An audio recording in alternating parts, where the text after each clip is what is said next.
Assalamualaikum warahmatullahi wabarakatuh. Perkenalkan, nama saya Muhammad Sofal Jamil. Saya dari Prodi Pendidikan Nonformal angkatan 2024. Dalam setiap goresan seni dan setiap melodi budaya tersembunyi kisah yang tak ternilai. Di Universitas Negeri Semarang, kami berkomitmen untuk menjaga dan melestarikan budaya kita. Konservasi seni dan budaya bukan hanya sekedar menjaga, tetapi merayakan identitas kita sebagai bangsa. Bersama kami dari kelompok 3 dengan mata kuliah pendidikan konservasi yang diampu oleh Bapak Amidi, SSI MPD, yang akan membawa Anda dalam perjalanan untuk memahami pentingnya konservasi dalam pilar seni dan budaya.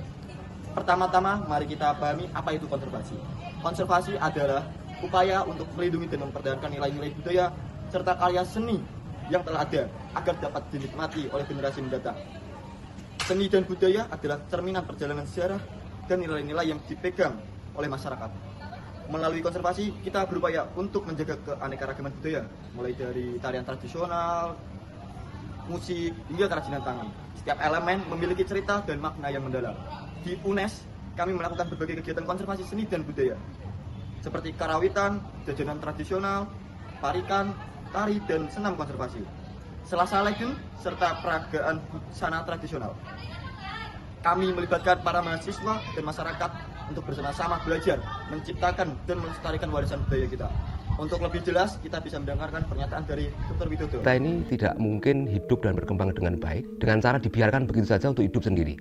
Tentu saja tanggung jawab untuk menjadi patron seni adalah lembaga-lembaga pemerintah, termasuk kampus. Nah, kampus memiliki tanggung jawab besar agar seni, tradisi, budaya bangsa yang di dalamnya menyimpan nilai-nilai luhur yang berjati diri bangsa ini perlu dilestarikan, perlu dikembangkan dan diberdayakan. Tanpa patron seni, kiranya seni tradisi budaya bangsa tidak akan bertahan hidup lama. Dengan demikian, maka nilai-nilai luhur yang tersimpan di dalamnya juga akan hilang ditelan zaman. Hidupnya seni kerawitan Jawa itu bergantung pada para pelakunya. Nah, para pelaku itu diantaranya adalah para kreator. Didasari oleh semangat bahwa karawitan Jawa harus tetap hidup dan berkembang sesuai dengan dinamika zaman. Maka diperlukan setiap zaman itu para komponis, para pencipta, gending, kemudian para pemain yang handal, para penggarap, dan lain-lain.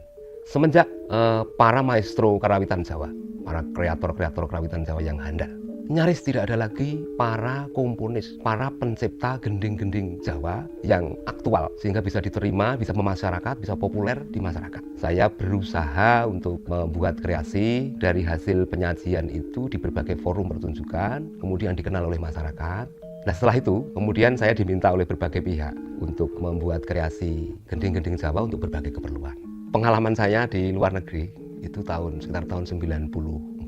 Waktu itu saya diajak oleh para dosen-dosen saya di ISI Surakarta menggelar gamelan Jawa di Hong Kong. Setelah saya di Universitas Negeri Semarang pada tahun 2012 mendapatkan tugas untuk menemani kawan-kawan pentas di Prancis tahun 2019 kemarin pada pertengahan bulan September hingga pertengahan bulan Desember saya ditugasi oleh Kemendikbud Dikti memenuhi permintaan University of Michigan Amerika Serikat untuk menjadi dosen tamu mengajar gamelan di sana. Saya bertemu dengan tokoh-tokoh karawitan Jawa di Amerika dan tokoh-tokoh budaya Jawa, antara lain Bu Nancy Florida, kemudian Profesor Susan Pratt-Walton, kemudian Ibu Profesor Judith Becker. Kemudian saya juga secara khusus diberi buku oleh Profesor Mark Benamu, Rosso in Japanese Musical Aesthetic, yang buku yang legendaris. Saya lulus S3 atau doktoral dari ISI Yogyakarta tahun 2017.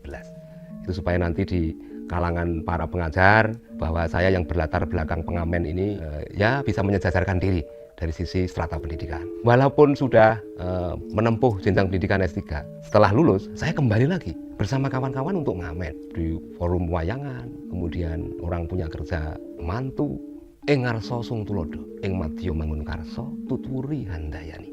Mengapa negara kita saat ini mengkhawatirkan dari sisi persatuan itu karena krisis keteladanan. Tidak engarso sung tulodo. Engarso sung tulodo itu artinya yang berada di depan itu memberi contoh. Jadi tidak hanya main tunjuk, tetapi harus mampu memberi contoh. Kalau memang dunia gamelan Jawa, yang berada di depan juga terampil memainkan gamelan Jawa dan segala aspek yang berhubungan dengan gamelan Jawa. Makanya di tengah-tengah kondisi yang krisis keteladanan seperti ini, kita Harus memulai dari diri kita sendiri. Walaupun tidak banyak, walaupun sedikit, harus memberi. Konservasi bukan hanya tanggung jawab dari satu pihak, tetapi merupakan upaya kolektif. Mari kita semua berperan aktif dalam melestarikan seni dan budaya, agar kekayaan budaya Indonesia tetap hidup dan berkembang. Bersama, kita menjaga identitas kita dan mewariskannya kepada generasi yang mendatang.